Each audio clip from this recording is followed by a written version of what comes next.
Ready? Welcome to Devil's Point in Plymouth. I'll do a few snaps of it and add them in.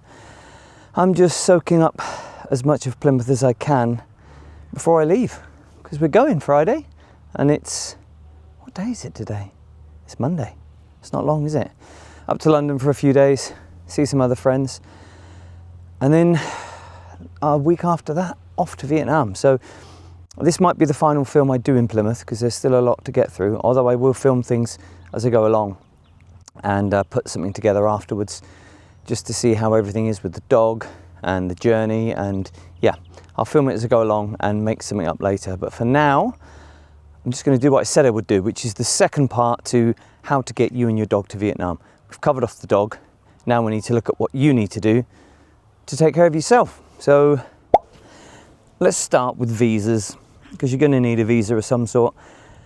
You've got residency visas, exemption visas, and temporary visas.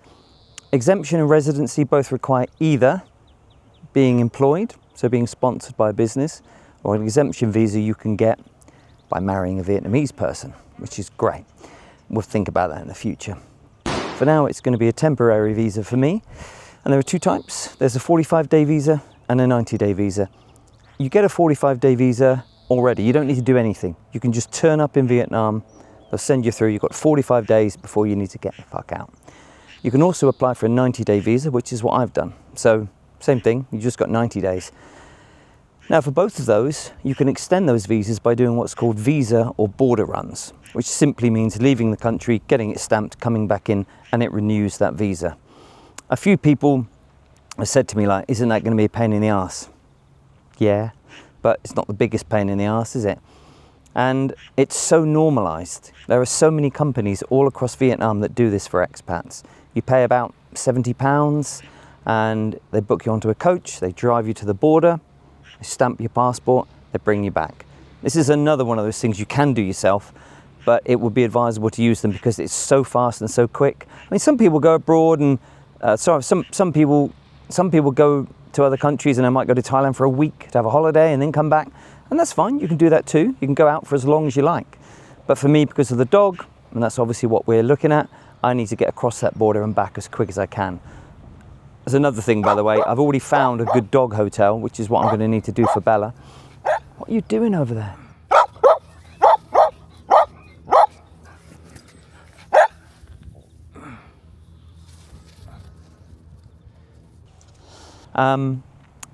Yeah, I've already got a dog hotel, so I'm ready to go with that. You'll need one as well, obviously, somewhere to store the dog or keep the dog with friends.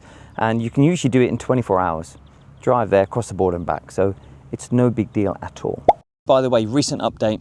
There are now new digital visas you need to fill in. You can do these up to 72 hours before leaving. But these are just for Ho Chi Minh City Airport, which is the main airport. It's where you're probably going to be going. So you need to fill in a digital visa, just like you do in a lot of other countries. Really easy to do. You can do it online. You can get the link from the Vietnamese embassy site. I don't remember what it is off the top of my head. Maybe I'll put it up here on the screen if I can be bothered. Otherwise, you know, you've got fingers. Type it in. Yeah, really easy to get to, really easy to fill in. And if you forget, you can still fill it in when you get there. It'll save you a lot of hassle, so be aware of that.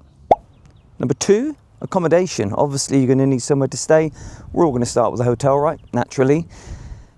Whatever you do, don't book your long-term accommodation until you've got there. So ideally, book a hotel for a week or two, give yourself a few days to acclimatise, get over your jet lag, and then start looking for an apartment. Because the trouble is, a lot of people over there will show you their apartments on Facebook or on images or whatever, and they're from 3 years ago. You don't know what you're going to get. So wait until you're there. Apparently, it only takes about 3 or 4 days to sort one out, so you're fine. Now, when you get there as well, it depends how long you want to stay in each town. What I'm going to do is book a place for 6 months as a base. Now, once you start booking apartments for long term, you start to save money as well, a considerable amount of money. So maybe you're going to get an Airbnb for 2 weeks for 300 quid. If you book that place for 6 months, it'll be more like £300 a month. So decide where you want to stay for an extended period of time and then travel around from there. That's me and Bella's plan. Me and Bella? It's not very good English, is it? Don't book anything apart from Airbnbs and hotels until you arrive in your destination city. And then get on Facebook. There's loads of expat groups, loads of people to help out. Just stay as informed as you can and rely on people that have already done this, which isn't me yet, but it's going to be.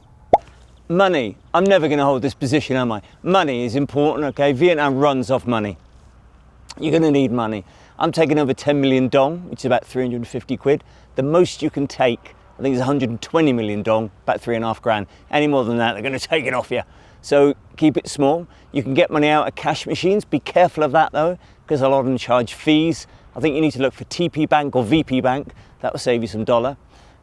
Check it out. They change all the time, but just be careful where you're drawing money out from. The easiest way is probably to get a Wise account, a Wise app on your phone. Then you can use it just like a tap and go like you would with your iPhone, and it connects to your British accounts. But just be aware that cash is king in Vietnam, and you're going to need to walk around with a bit of a wedge on you. So be prepared for all possibilities. Hi. Oh, so yeah, she always. Number 4, paperwork. Important paperwork. If you're planning to get a job or work in Vietnam at any stage, or planning some sort of professional life, and you've got a degree or a master's or anything like that, you need to get it notarized and verified. That means going to a legal body like Westminster Services, who I used, paying about £300. You send them your degree, they will check it, and they will write a legal document and send it back with it so that it is absolutely proven to be a real degree from a real university in England. If you don't have this, you'll have to get it done while you're over there, because nobody's going to accept a degree that you've just printed out of your machine like and done it on Canva or something. They don't trust you, and neither do I. So make sure you get it notarized and verified here. It's a pain in the ass to do it from Vietnam, apparently. Mine is done. I would show it to you now if I had it, but all I've brought with me is beer and snacks. The other bit of paperwork you'll need is a driving license. I'm assuming you already have one. If you do, you'll need to get an independent driving license or an IDP. Now, you used to be able to get these from the post office, but not anymore. I think it's, what are they called?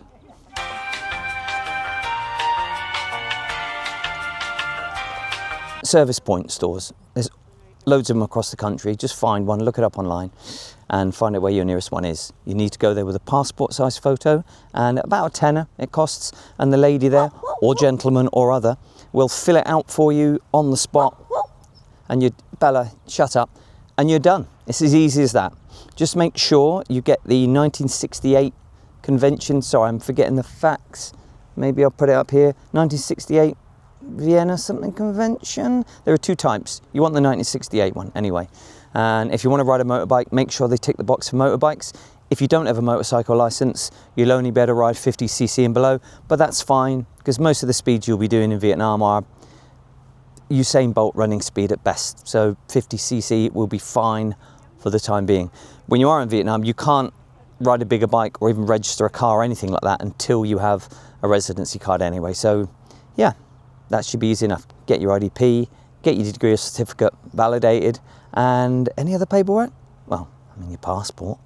Insurance, which you'll need if you're going to sit like this for any considerable length of time at my age. There are really only 2 options for insurance. One is, if you're living in Vietnam and have a residency card, you can get insurance for about 50 to 60 pounds a year. What do you want? 50 to 60 pounds a year. If not, you're looking at about 120 to 150 pounds per month. It's a huge difference. Vietnamese people, they look after their people and not us. Understandable. We're awful people. But yeah, it's going to cost you a bit of a chunk. So it's up to you. Think about who you are. Think about how old you are, what your level of fitness is. Have you got a dodgy heart or a dodgy foot? Are you about to die? Or are you feeling good? If you're feeling good, I would say chance it out. That's what I'm going to do for a little bit. I'm going to get some basic travel insurance, and then I'm just going to do the pay-as-you-go at the hospital way, because there are local hospitals and international hospitals. And you can, if you're going to break a finger, break a wrist, or get a cut, you can go to a local hospital, pay for that. It's going to be a few hundred quid and you're done. So that's probably going to be a cheaper way to do it, but you know your risk factors, right? So think about it yourself. If you want insurance, I think £120 is the cheapest I could find. It doesn't get any cheaper than that until you become a resident. So if you do want to get insurance, long-term insurance, factor in £120 a month. Don't overpack. I know this is not essential, but it's so easy to do. This is a hot country. You need hot pants and Speedos, right? That's all you need. Roller skates if you feel like it, but you don't need that many clothes, and clothes are cheap there. If you're going there long term, take the pieces that you love that mean something to you, and the same with the objects that you own. Like I've cut down a 2-bedroom flat to 2 suitcases and a small box. The small box is going to get posted later. It's amazingly cathartic to get rid of all the shit you don't need. I had about 120 books, which I dearly loved, that meant something to me. But when I sat down and thought, well, the stories mean something to me, and they're up here or in here. Did the books themselves as a physical object mean anything to me? And I ended up with 5. I might bore you with those at some other time. But yeah, it's surprising to sit down and just think about what things really mean something to you. Like Bella has about 50 balls. I don't think any of them mean anything to her at all. She'll just, I'll buy her a ball when I get there. And I think as humans, we can probably get rid of most of our shit as well and not really care that much. Do yourself a little test.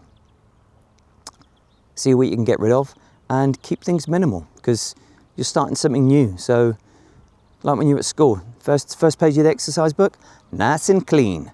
Keep your belongings the same. Go on then. There's a lot of people out there who think that the world is their Weatherspoons.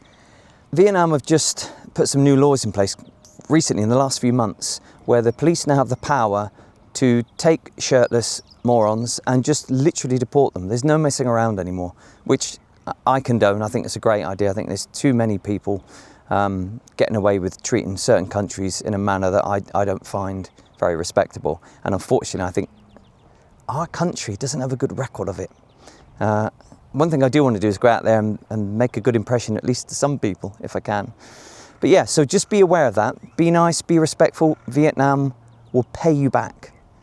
But if you're looking for East Asia's answer to Alicante, Vietnam's not it. And they won't put up with you. So just be aware of that, because troublemakers are being dealt with quite harshly. So if you are one, I don't know. Maybe it's not a warning after all. Maybe you don't need to warn people about that. Because if you're a decent person, it won't matter, will it? It's like warning people against not murdering people. I wasn't planning on murdering anyone anyway. Anyway, that's it for now. I'll see you soon, speak to you soon. All 3 of you that are watching these videos. And where are you going? Bella's trying to get people she doesn't know to throw the ball for her, as usual. Maybe I should have left her here. She clearly, anyone will do if you can throw a ball. Anyway, see you next time. Cheers.